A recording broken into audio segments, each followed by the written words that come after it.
Gracias por continuar con nosotros aquí en la televisión pública. Hablemos del discurso que dio el presidente argentino Javier Milei este viernes al inaugurar una nueva legislatura.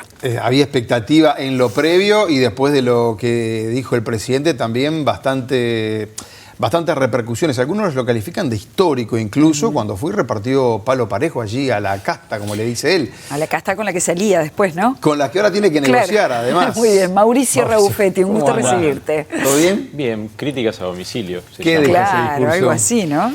Bueno, fue, como decías vos, fue un discurso que tuvo la particularidad de una gran expectativa previa, a ver al Milei presidente dando su segundo gran discurso desde que asumió en diciembre, y que generó muchísimo ruido, ¿no? Muchísimo ruido porque tuvo algunas cuestiones predecibles y otras que fueron una sorpresa. Entre lo predecible estuvieron las críticas a esa casta, como él llama, y lo ponemos entre comillas. Ahí lo vemos al presidente argentino, que pensaba hablar bastante menos rato, pero terminó hablando 70 minutos. Esas críticas a esa casta, que en definitiva fue una expresión que tiene mucho que ver con su victoria electoral. Fíjense que Milei va a criticar a la política en la casa de la política, que es el Congreso de un país, en el lugar donde se hacen las leyes. Además, es muy relevante, muy simbólico que haya seguido con esta suerte de discurso de campaña, como quien dice, pero tiene una explicación. Su principal proyecto de ley fracasó ahí, fracasó en el Congreso, lo tuvo que retirar, y entonces estas críticas que hace este paquete anticasta, que ahora si quieren conversamos un poco, que anunció, y este pacto refundacional de la Argentina, del que también vamos a hablar ahora, yo no sé si diría que fue histórico, porque hubo otros presidentes que también fueron por el mismo lado. Lo que es por lo menos curioso y llama mucho la atención es algo que vos señalabas un poco lateralmente o tangencialmente, Gaby. Fue a pegarle a domicilio a aquellos con quienes va a tener que aliarse de alguna manera para sacar algo adelante. Eso es algo llamativo, es algo que uno pensaría que un presidente iría a conciliar porque necesita apoyo, porque quedó demostrado que necesita apoyo para seguir adelante. No. ¿Hay una estrategia en esto o es impulsividad? Yo creo que hay una estrategia. ¿Cuál es? Que hay una estrategia. Lo que buscó hacer Milei con este discurso esencialmente fue poner, es el viejo, o están conmigo o están en contra mío.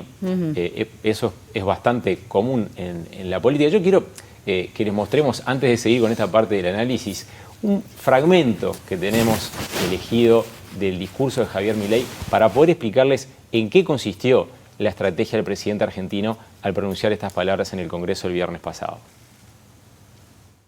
Debo ser honesto en decirles que no tengo demasiadas esperanzas de que tomen este camino. Creo que la corrupción, la mezquindad y el egoísmo están demasiado extendidos, pero si bien no tengo demasiadas esperanzas, tampoco las he perdido. Es más, quiero que me demuestren que estoy equivocado. Quiero desafiarlos a que demuestren que la política puede ser más que lo que es, que podemos aspirar a ser mejores, que demuestren que a pesar de nuestras diferencias podemos anteponer los intereses de la nación a los miserables intereses electorales. Por esta razón y con el deseo de estar equivocado en mi desconfianza hacia muchos de ustedes, es que quiero aprovechar esta ocasión para extenderles una invitación. Hoy, en la primera apertura de sesiones de nuestra administración, quiero convocar tanto a gobernadores como expresidentes y líderes de los principales partidos políticos a que depongamos nuestros intereses personales y nos encontremos el próximo 25 de mayo en la provincia de Córdoba para la firma de un nuevo contrato social llamado Pacto de Mayo, un contrato social que establezca los 10 principios del nuevo orden económico argentino. ¿Qué es lo importante? ¿Qué es lo importante y por qué quería que ustedes en casa vieran este fragmento de ese discurso de 70 minutos? Acá lo que está buscando hacer Milei, que está todavía con una popularidad superior al 50%, es decirle al resto de los políticos que estaban en el Congreso, no solo a los suyos, no solo a los propios, sino a la oposición y en particular a la oposición, es decirles: yo estoy del lado del cambio, la gente me votó para cambiar, y esa gente que me votó para cambiar y me sigue sosteniendo, porque tengo más del 50% de popularidad, eso dicen las encuestas, es la que quiere cambiar. Si ustedes no optan por el cambio, entonces están en la vereda de enfrente. ¿Está en la vereda de enfrente de qué?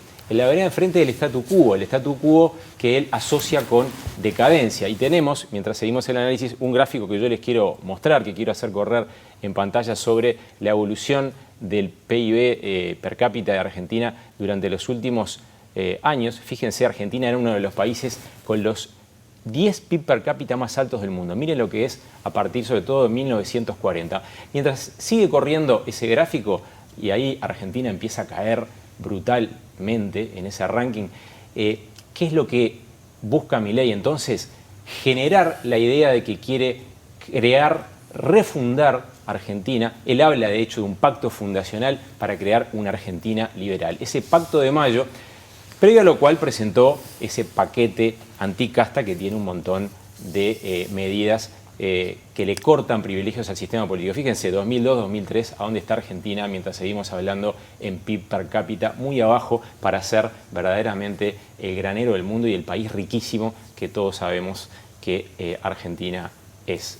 Hace 100 años era el segundo o tercer país en cuanto a actividad económica. Entonces, ese es el centro de la estrategia y para mí es el centro del discurso. Los invita a unirse a él, que encarne el cambio. ¿Y cuáles son las medidas anticastas, digamos, que anunció ahí? Las medidas anticastas, tengo un par de hojas, pero vamos a tratar de resumirlo. Las medidas anticastas, así las llamó él, ¿no? La verdad que el término casta es algo que él busca utilizar como para apalancarse políticamente, pero en definitiva recorten el uso de autos para los funcionarios, no pueden acumular millas en los viajes, no pueden utilizar aviones privados. Establece la idea del delito de lesa humanidad para la emisión monetaria destinada a financiar el déficit fiscal. Ahí tienen que crear una figura delictiva en Argentina y además convertirla en delito de lesa humanidad, que implicaría la posibilidad de ir a tribunales internacionales y la imprescriptibilidad de ese supuesto delito, para lo cual obviamente va a precisar, para muchas de estas medidas va a precisar el Congreso. Un Congreso al que le está diciendo, miren que muchos de los privilegios que tienen los políticos los estoy recortando, pero con un detalle importante. Empezó por casa. Dijo que las jubilaciones de privilegio para presidente y vicepresidenta las quitaría. Entonces, de alguna manera lo que le está diciendo a la gente es, sí, vamos a recortar, estamos haciendo un ajuste, pero empezamos por casa. Es un anuncio bastante populista, si se quiere, pero también muy popular, porque en definitiva le está transmitiendo a la gente el mensaje de que el ajuste empieza por casa.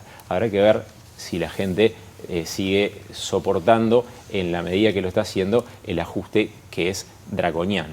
También pasa los aviones de presidencia para las Fuerzas Armadas. Hay muchas medidas, Gaby, que implican un reacomodamiento, un reordenamiento del Estado, una nueva administración del Estado. De todas maneras, del discurso de Milei, lo que más repercusión tuvo, esto que vos estás mencionando no estuvo directamente en su discurso hasta donde yo me acuerdo, pero lo que tuvo más repercusión sin duda fue el anuncio del cierre de la agencia Telam, claro, del cierre de un medio público que implicaría el despido o la reasignación de funciones, por lo menos para 700 personas, entre ellas muchos comunicadores. Una agencia que fue fundada a mediados del siglo pasado y que ha sido intervenida, privatizada, estatizada y con la cual Milei tuvo una muy mala relación, incluso antes de la campaña. Siempre la consideró, y lo dijo en su discurso con estas palabras, dijo, es una agencia de propaganda kirchnerista, y por lo tanto él, que acto seguido invitó a la expresidenta Cristina Fernández y a todos los expresidentes a participar de esa firma del acto de mayo, dijo, Telam debe ser cerrada. Fue probablemente de las medidas que anunció la que tuvo mayor repercusión, por lo que implica el cierre de un medio de comunicación público. Gracias, Mauricio. Gracias, Mauri.